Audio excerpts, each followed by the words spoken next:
ನಮಸ್ಕಾರ ಸ್ನೇಹಿತರೆ, ನಮ್ಮ ನಂಬಿಕೆಗೆ ಸ್ವಾಗತ ಸುಸ್ವಾಗತ. ಸ್ನೇಹಿತರೆ, ಮಹಾಭಾರತ ಇದು ಪ್ರತಿಯೊಬ್ಬರಿಗೂ ಬದುಕಿನ ಪಾಠ ಹೇಳುತ್ತೆ. ಇಲ್ಲಿ ಬರೋ ಪ್ರತಿಯೊಂದು ಪಾತ್ರಗಳು ಮನುಷ್ಯ ಏನ್ ಮಾಡಬೇಕು ಮತ್ತಿನ್ನೇನ್ ಮಾಡಬಾರ್ದು ಅಂತ ತಿದ್ದಿ ಬುದ್ಧಿ ಕಲಿಸೋ ರೀತಿ ಹೇಳುತ್ತೆ. ಇದೇ ಮಹಾಭಾರತದಲ್ಲಿ ಪ್ರಮುಖ ಪಾತ್ರಗಳಲ್ಲಿ ಒಂದು ಅಂದ್ರೆ ಅದು ದ್ರೌಪದಿಯದ್ದು. ಯಾಕೆಂದ್ರೆ ಯುದ್ಧ ನಡೆಯೋಕೆ ಮುಖ್ಯ ಕಾರಣವೇ ಆಕೆ.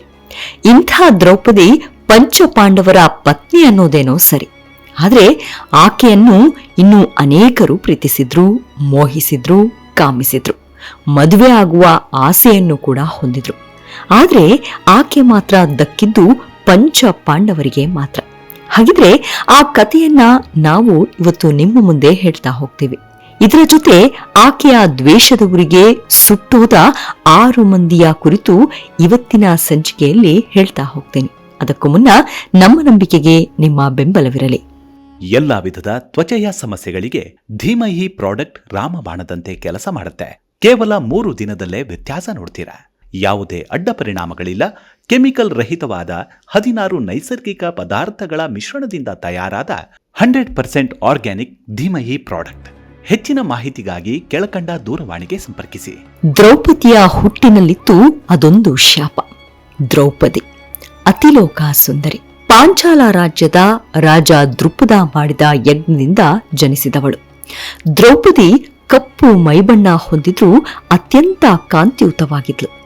ಆಕೆ ಜನಿಸಿದಾಗ್ಲೇ ಈಕೆ ಭವಿಷ್ಯದಲ್ಲಿ ದೊಡ್ಡ ಬದಲಾವಣೆಯನ್ನೇ ತರುತ್ತಾಳೆ ಅಂತ ಅಶರೀರವಾಣಿ ನುಡಿದಿತ್ತಂತೆ. ಇನ್ನು ಈಕೆ ವಯಸ್ಕ ಹುಡುಗಿಯಂತೆ ಅಗ್ನಿಯಿಂದ ಎದ್ದು ಬರ್ತಾಳೆ. ಈಕೆಯ ಚಲುವಿಗೆ ಸರಿಸಾಟಿಯೇ ಇರಲ್ಲ. ಯಾರೇ ನೋಡಿದರೂ ಆಕರ್ಷಿತರಾಗ್ತಾ ಇರ್ತಾರೆ. ಅದರಲ್ಲಿ 12 ಮಹಾಮಹಿಮರು ಆಕೆಯನ್ನ ಅಗಾಧವಾಗಿ ಪ್ರೀತಿಸಿದ್ರು. ಈ 12 ಮಂದಿಯಲ್ಲಿ ಕರ್ಣನು ಒಬ್ಬ. ಆತನೇ ಮೊದಲಿಗ ಅಂತಾನೂ ಹೇಳ್ಬಹುದು.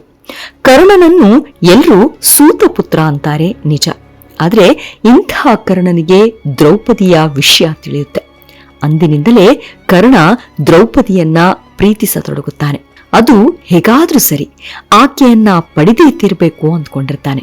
ಆದ್ರೆ ಇಲ್ಲಿ ಏನಾಗುತ್ತೆ, ಶ್ರೀಕೃಷ್ಣನಿಂದಾಗಿ ಆಕೆ ಸ್ವಯಂವರದಲ್ಲಿ ಅರ್ಜುನನ ಕೈ ಹಿಡಿಯುತ್ತಾಳೆ.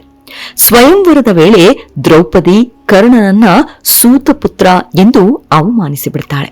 ಇದರಿಂದ ಕರ್ಣನ ಮನಸ್ಸು ಛಿದ್ರವಾಗುತ್ತೆ. ನಾನು ಇಷ್ಟೊಂದು ಪ್ರೀತಿಸಿದವಳು ಹೀಗೆ ಅವಮಾನ ಮಾಡಿಬಿಟ್ಟಳಲ್ಲ ಅಂತ ಅಗಾಧವಾಗಿ ನೊಂದ್ಕೊಳ್ತಾನೆ. ಹಾಗೆ ಅಷ್ಟು ದಿನ ಪ್ರೀತಿ ಮಾಡ್ತಿದ್ದ ಹೃದಯದಲ್ಲಿ ದ್ರೌಪದಿಯ ಮೇಲೆ ಕೋಪ ತುಂಬಿಕೊಳ್ತಾನೆ. ದ್ರೌಪದಿಯ ಹಿಂದೆ ಬಿದ್ದವನ ದುರಂತ ಕತೆ. ಇನ್ನು ಎರಡನೆಯವನು ದುರ್ಯೋಧನ, ಹಸ್ತಿನಾಪುರದ ಶಕ್ತಿಶಾಲಿ ರಾಜಕುಮಾರ. ಈತನೂ ಅಷ್ಟೆ ದ್ರೌಪದಿ ಬಗ್ಗೆ ತಿಳಿದುಕೊಂಡಿದ್ದೇ ಮನಸ್ಸಿನಲ್ಲೇ ಪ್ರೀತಿಸತೊಡಗುತ್ತಾನೆ.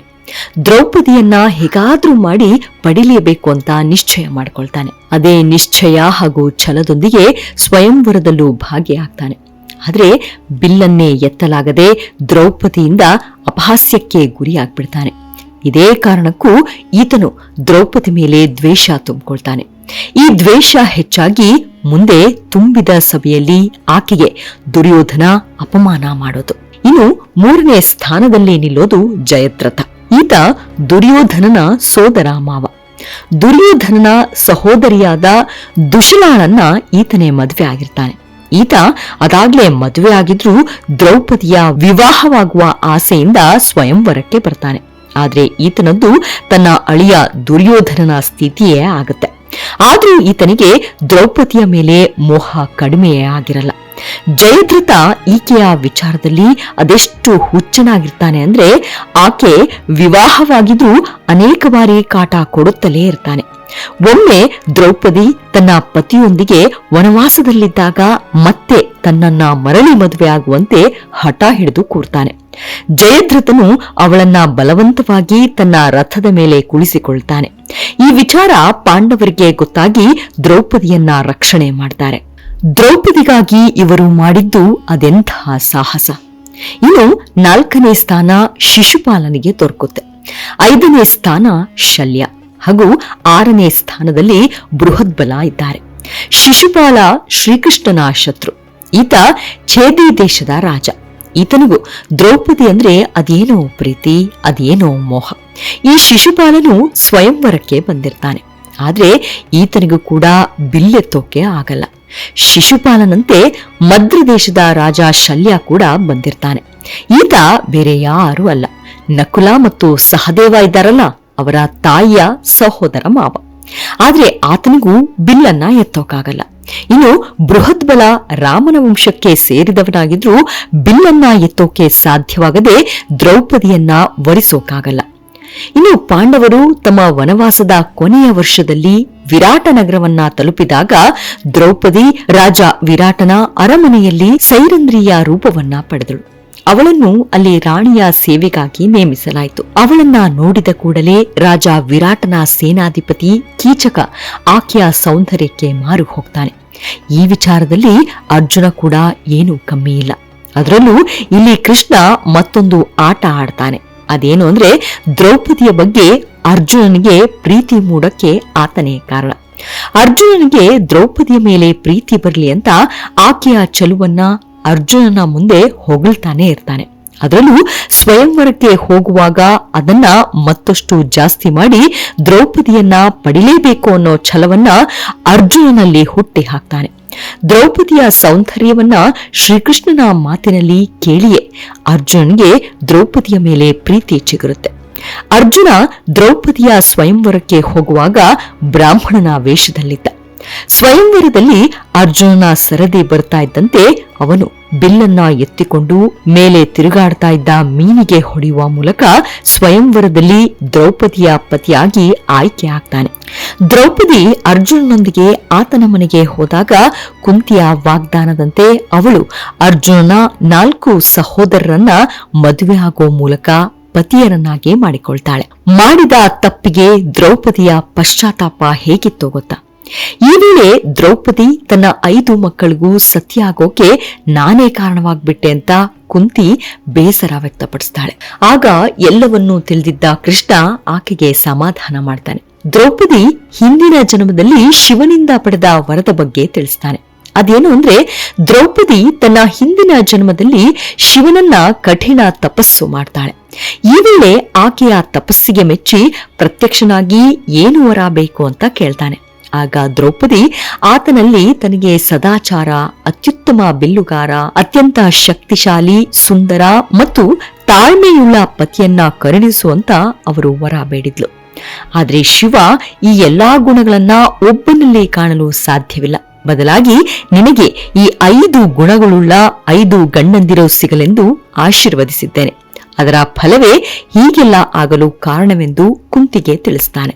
ಮತ್ತೊಂದು ಕಡೆ ಕುಂತಿಯ ಮಗ ಯುಧಿಷ್ಠಿರ, ಅರ್ಜುನ, ಭೀಮ ಮತ್ತು ಮಾದ್ರಿಯ ಮಗ ನಕುಲ ಮತ್ತು ಸಹದೇವ, ಹೀಗೆ 5 ಜನ ಪತಿಯರನ್ನ ದ್ರೌಪದಿ ಪಡಿತಾಳೆ. ಪಾಂಡವರು ಸಹ ಸುಭದ್ರೆ, ಭೀಮ, ಹಿಡಂಬಿಯಂತಹ ಇತರೆ ಸ್ತ್ರೀಯರನ್ನ ಮದುವೆ ಆಗಿದ್ರು. ಆದರೆ ಎಲ್ಲಾ ಸಹೋದರರು ದ್ರೌಪದಿಯ ಬಗ್ಗೆ ವಿಶೇಷವಾದ ವಾತ್ಸಲ್ಯ ಹೊಂದಿದ್ರು. ಇದಕ್ಕೆ ಕಾರಣ ದ್ರೌಪದಿಯಲ್ಲಿದ್ದ ವಿಶೇಷ ಸೌಂದರ್ಯ, ಆಕೆಯ ದೇಹದಿಂದ ಯಾವಾಗಲೂ ಹೊರಹೊಮ್ಮುತ್ತಿದ್ದ ಸುಗಂಧ. ಈ ಕಾರಣಗಳಿಂದ ಪಾಂಡವರು ದ್ರೌಪದಿಯನ್ನ ತಮ್ಮ ಜೀವವೆಂದು ಭಾವಿಸಿದ್ರು. ಎಲ್ಲಾ ವಿಧದ ತ್ವಚೆಯ ಸಮಸ್ಯೆಗಳಿಗೆ ಧೀಮಹಿ ಪ್ರಾಡಕ್ಟ್ ರಾಮಬಾಣದಂತೆ ಕೆಲಸ ಮಾಡುತ್ತೆ. ಕೇವಲ 3 ದಿನದಲ್ಲೇ ವ್ಯತ್ಯಾಸ ನೋಡ್ತೀರಾ. ಯಾವುದೇ ಅಡ್ಡ ಪರಿಣಾಮಗಳಿಲ್ಲ. ಕೆಮಿಕಲ್ ರಹಿತವಾದ 16 ನೈಸರ್ಗಿಕ ಪದಾರ್ಥಗಳ ಮಿಶ್ರಣದಿಂದ ತಯಾರಾದ 100% ಆರ್ಗ್ಯಾನಿಕ್ ಧೀಮಹಿ ಪ್ರಾಡಕ್ಟ್. ಹೆಚ್ಚಿನ ಮಾಹಿತಿಗಾಗಿ ಕೆಳಕಂಡ ದೂರವಾಣಿಗೆ ಸಂಪರ್ಕಿಸಿ. 12 ಮಂದಿಯಲ್ಲಿ ಉಳಿದವರು 6. ಹೀಗೆ ದ್ರೌಪದಿ ಪಂಚಪಾಂಡವರ ಪತ್ನಿಯಾಗಿ ಹಸ್ತಿನಾಪುರಕ್ಕೆ ಬರ್ತಾಳೆ. 5 ಪತಿಯರ ಜೊತೆ ಸಂಸಾರವನ್ನು ನಡೆಸ್ತಾ ಇರ್ತಾಳೆ. ಆದ್ರೆ ಇಲ್ಲಿ ಮತ್ತೊಂದು ವಿಚಾರ ಏನು ಅಂದ್ರೆ, ಈಕೆಯನ್ನ 12 ಮಂದಿ ಪ್ರೀತಿ ಮಾಡಿರ್ತಾರೆ ಅಂತ ಹೇಳಿದ್ವಲ್ಲ, ಅವರಲ್ಲಿ 6 ಮಂದಿ ಈಕೆಯ ದ್ವೇಷದ ಜ್ವಾಲೆಯಿಂದ ಸುಟ್ಟು ಹೋಗ್ತಾರೆ. ಅವರೆಲ್ಲ ಯಾರು ಗೊತ್ತಾ? ಅವರಲ್ಲೊಬ್ಬ ದುರ್ಯೋಧನ. ಈತ ದ್ರೌಪದಿಯನ್ನ ಪ್ರೀತಿಸಿದ್ದ ಅನ್ನೋದೇನೋ ಸರಿ, ಆತ ಒಮ್ಮೆ ಏನ್ ಮಾಡಿರ್ತಾನೆ, ಯುಧಿಷ್ಠಿರನ ಪಟ್ಟಾಭಿಷೇಕದ ಸಮಯದಲ್ಲಿ ಇಂದ್ರಪ್ರಸ್ಥವನ್ನ ತಲುಪುತ್ತಾನೆ. ಮಾಯಾ ರಾಕ್ಷಸ ನಿರ್ಮಿಸಿದ ಮಾಯಾಭವನ ನೋಡಿ ಆಶ್ಚರ್ಯಚಕಿತನಾಗ್ತಾನೆ. ಒಂದು ಕಡೆ ಸಮತಟ್ಟವಾದ ಸ್ಥಳ ಅಂತ ಭಾವಿಸಿ ನೀರಿನಲ್ಲಿ ಬೀಳ್ತಾನೆ. ಆ ಸಮಯದಲ್ಲಿ ದ್ರೌಪದಿ ದುರ್ಯೋಧನನನ್ನ ವಿಡಂಬನೆ ಮಾಡಿ ಅಂಧನ ಕುರುಡು ಮಗ ಅಂತ ಹೀಯಾಳಿಸ್ಬಿಡ್ತಾಳೆ. ಇದರಿಂದ ದುರ್ಯೋಧನ ದ್ರೌಪದಿಯನ್ನ ಜೂಟಾಟದಲ್ಲಿ ಪಣಕ್ಕಿಡುವಂತೆ ಷರತ್ತು ಹಾಕ್ತಾನೆ, ಪಾಂಡವರನ್ನ ಸೋಲಿಸ್ತಾನೆ. ಅಷ್ಟೇ ಅಲ್ಲ, ದುರ್ಯೋಧನ ದ್ರೌಪದಿಯನ್ನ ತನ್ನ ತೊಡೆ ಮೇಲೆ ಕುಳಿತುಕೊಳ್ಳೋಕೆ ಹೇಳ್ತಾನೆ. ಇದರಿಂದ ದ್ರೌಪದಿಗೆ ಸೇಡು ತೀರಿಸಿಕೊಳ್ಳಲು ಭೀಮ ತಾನು ಮುಂದೊಂದು ದಿನ ದುರ್ಯೋಧನನ ತೊಡೆಯ ಭಾಗವನ್ನ ಮುರಿಯೋದಾಗಿ ಪ್ರತಿಜ್ಞೆ ಮಾಡ್ತಾನೆ. ಅದರಂತೆ ಯುದ್ಧದಲ್ಲಿ ಭೀಮ ದುರ್ಯೋಧನ ತೊಡೆಗೆ ಗದೆಯಿಂದ ಹೊಡೆದು ಸಾಯಿಸ್ತಾನೆ. ಇನ್ನು ಕರ್ಣ, ಈತ ಕೂಡ ದ್ರೌಪದಿಯನ್ನ ಬಯಸಿದ್ದ. ಇದರಲ್ಲೇ ಸ್ವಯಂವರದಲ್ಲೂ ಬಯಸಿದ್ದ ಅಂತ ಮೊದಲೇ ಹೇಳಿದ್ವಿ. ಆದ್ರೆ ಅದು ಆಗ್ಲಿಲ್ಲ. ಇದರಿಂದ ಕರ್ಣ ಬಹಳ ಅಂದ್ಕೊಂಡಿದ್ದ. ಹೀಗಿರುವಾಗ್ಲೇ ಪಾಂಡವರು ಜೂಜಾಟದಲ್ಲಿ ಸೋತಾಗ ದ್ರೌಪದಿಯನ್ನ ಕರ್ಣನು ಅಪಮಾನ ಮಾಡ್ತಾನೆ ಮತ್ತು ಅವಳು 5 ಗಂಡಂದಿರನ್ನ ಹೊಂದಿದ್ರಿಂದ ಆಕೆಯನ್ನ ವೇಶ್ಯೆ ಅಂತ ಕರೆದಿರ್ತಾನೆ. ಕರ್ಣನ ಈ ಮಾತಿನಿಂದ ದ್ರೌಪದಿ ಮತ್ತು ಅರ್ಜುನ ಕೋಪಗೊಂಡಿರ್ತಾರೆ. ಮುಂದೆ ಮಹಾಭಾರತ ಯುದ್ಧದಲ್ಲಿ ಅರ್ಜುನನಿಂದ ಕರ್ಣ ಸಾವನ್ನಪ್ತಾನೆ. ತುಂಬಿದ ಸಭೆಯಲ್ಲಿ ಸೆರಗಿಗೆ ಕೈ ಹಾಕಿದವನ ದುರಂತ. ಇವರ ಜೊತೆ ದುಶ್ಯಾಸನ, ಈತ ಏನ್ ಮಾಡ್ತಾನೆ, ಜೂಜಾಟದಲ್ಲಿ ಪಾಂಡವರು ಸೋತಾಗ ಈತ ದ್ರೌಪದಿಯ ಮುಡಿ ಹಿಡ್ಕೊಂಡು ತುಂಬಿದ ಸಭೆಗೆ ಎಳೆದುಕೊಂಡು ಬರ್ತಾನೆ. ನಂತರ ಸಭೆಯಲ್ಲೇ ಆಕೆಯ ವಸ್ತ್ರವನ್ನ ಎಳೆದು ಅವಮಾನಿಸ್ತಾನೆ. ತುಂಬಿದ ಸಭೆಯಲ್ಲಿ ಹೀಗೆ ಮಾಡಿದ್ರಿಂದ ದ್ರೌಪದಿ ಬಹಳವಾಗಿ ನೊಂದ್ಕೊಳ್ತಾಳೆ. ಕೋಪದಿಂದ ನೋಡ್ತಾ, ಇರು, ಇವತ್ತಲ್ಲ ನಾಳೆ ನಾನು ನಿನ್ನ ಎದೆ ಸೀಳಿ ಅದರ ಬಿಸಿ ರಕ್ತವನ್ನ ನನ್ನ ಮುಡಿಗೆ ಹಚ್ಚಿಕೊಂಡು ರಕ್ತದಲ್ಲೇ ಸ್ನಾನ ಮಾಡ್ತೀನಿ ಅಂತ ಪ್ರತಿಜ್ಞೆ ಮಾಡ್ತಾಳೆ. ಇದರಿಂದಲೇ ಮಹಾಭಾರತ ಯುದ್ಧದಲ್ಲಿ ಭೀಮ ದುಶ್ಯಾಸನನ ಎದೆಯನ್ನ ಬಗೆದು ಹರಿದು ಭಯಾನಕ ರೀತಿಯಲ್ಲಿ ದುಶ್ಯಾಸನನನ್ನ ಹತ ಮಾಡ್ತಾನೆ. ಇದರ ಜೊತೆ ಪಾಂಡವರು ಜೂಜಾಟದಲ್ಲಿ ಎಲ್ಲವನ್ನ ಕಳೆದುಕೊಂಡು ವನವಾಸಕ್ಕೆ ಹೋಗ್ತಾರೆ. ಮೊದಲೇ ಇವರು ನೋವಲ್ಲಿ ಇರ್ತಾರೆ. ಇಂತಹ ಸಂದರ್ಭದಲ್ಲಿ ದ್ರೌಪದಿಗೆ ದುರ್ಯೋಧನನ ಮಾವ ಜಯದ್ರಥ ಕಾಟ ಕೊಡೋಕೆ ಶುರು ಮಾಡ್ತಾನೆ. ಮೊದಲೇ ಸ್ವಯಂವರದ ವೇಳೆ ಜಯದ್ರಥ ಸೋತಿರ್ತಾನೆ. ಹೀಗಿರುವಾಗ ಈಗ್ಲಾದ್ರೂ ದ್ರೌಪದಿಯನ್ನ ಪಡಿಲೇಬೇಕು ಅಂದ್ಕೊಂಡು ದುರಾಲೋಚನೆಯಿಂದ ಆಕೆಯನ್ನ ಅಪಹರಣ ಮಾಡ್ತಾನೆ.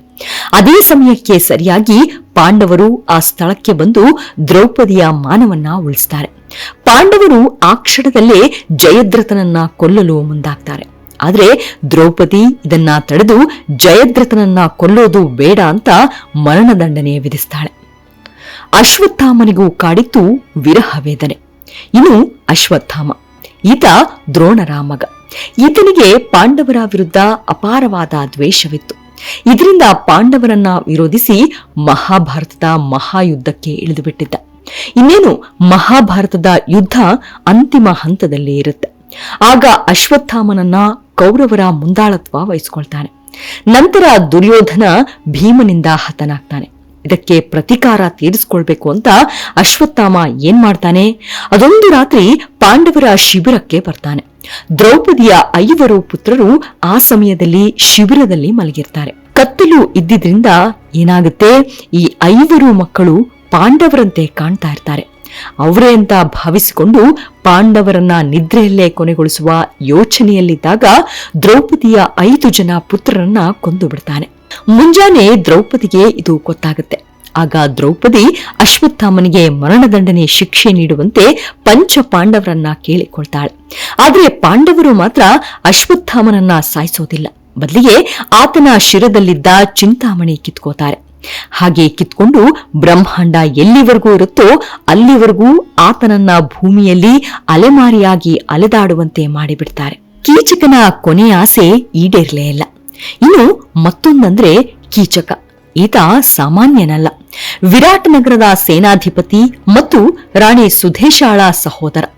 ಒಮ್ಮೆ ಏನಾಗುತ್ತೆ, ಕೀಚಕ ತನ್ನ ಸಹೋದರಿ ಸುಧೇಶನಾಳ ಭೇಟಿಗಾಗಿ ಅರಮನೆಗೆ ಬಂದಾಗ ಅವನ ಕಣ್ಣುಗಳು ದ್ರೌಪದಿ ಮೇಲೆ ಬೀಳುತ್ತೆ. ದ್ರೌಪದಿಯನ್ನ ನೋಡಿದ ಕೀಚಕನ ಮನಸ್ಸು ಚಂಚಲವಾಗುತ್ತೆ. ದ್ರೌಪದಿಯನ್ನ ಪಡೆಯೋದಕ್ಕೆ ಬಯಸ್ತಾನೆ. ಅದೊಂದು ದಿನ ತನ್ನ ಸಹೋದರಿ ಸುಧೇಶನಾಗೆ ದ್ರೌಪದಿಯನ್ನ ತನ್ನ ಬಳಿಗೆ ಕಳಿಸುವಂತೆ ಕೇಳ್ಕೊಳ್ತಾನೆ. ಇದಕ್ಕೆ ಸುಧೇಶ ಕೂಡ ಒಪ್ಪಿಕೊಳ್ತಾಳೆ. ಯಾಕೆಂದ್ರೆ ಇದಕ್ಕೆ ಕಾರಣವೂ ಇರುತ್ತೆ. ಅದೇನು ಅಂದ್ರೆ ಕೀಚಕ ಹೆಚ್ಚು ಪ್ರಭಾವ ಹೊಂದಿರ್ತಾನೆ ಮತ್ತು ಸೈನ್ಯವು ಅವನ ನಿಯಂತ್ರಣದಲ್ಲಿರುತ್ತೆ. ಇದರಿಂದ ರಾಣಿ ಸುಧೇಶ ಕೀಚಕನಿಗೆ ಹೆದರಿ ದ್ರೌಪದಿಯನ್ನ ಕೀಚಕನ ಬಳಿ ಹೋಗಲು ಹೇಳ್ತಾಳೆ. ಈ ವಿಚಾರ ಪಾಂಡವರಿಗೆ ಗೊತ್ತಾಗುತ್ತೆ. ದ್ರೌಪದಿಯನ್ನ ಬಯಸಿದ ಫಲವಾಗಿ ಕೀಚಕನನ್ನ ಕೊಂದು ಬಿಡ್ತಾರೆ. ಹೀಗೆ ದ್ರೌಪದಿಯ ಸೌಂದರ್ಯಕ್ಕೆ ಮರಳಾಗಿ ಆಕೆಗಾಗಿ ಅನೇಕರು ಹಂಬಲಿಸ್ತಾರೆ. ಅದೇ ರೀತಿ ಆಕೆಯನ್ನ ಮೋಹಿಸಿ ಕಾಟ ಕೊಟ್ಟವರು, ನಿಂದಿಸಿದವರು, ಅಪಮಾನ ಮಾಡಿದವರನ್ನ ಪಾಂಡವರು ಹತ್ಯೆ ಮಾಡ್ತಾರೆ. ರಾಜಾದಿರಾಜರಾಗಿ ಮೆರೆದವರು ಈಕೆಯಿಂದ ಹತರಾಗ್ತಾರೆ. ಇವಿಷ್ಟು ದ್ರೌಪದಿಯ ಪ್ರೇಮಿಸಿದವರ ಕುರಿತಾದ ಸಣ್ಣದಾದ ಮಾಹಿತಿ. ಮುಂದಿನ ಸಂಚಿಕೆಯಲ್ಲಿ ಸಿಗೋಣ. ಅಲ್ಲಿಯವರೆಗೂ ನಿಮ್ಮ ಆರೋಗ್ಯದ ಕಡೆ ಗಮನವಿರಲಿ. Take care. ನಮಸ್ಕಾರ.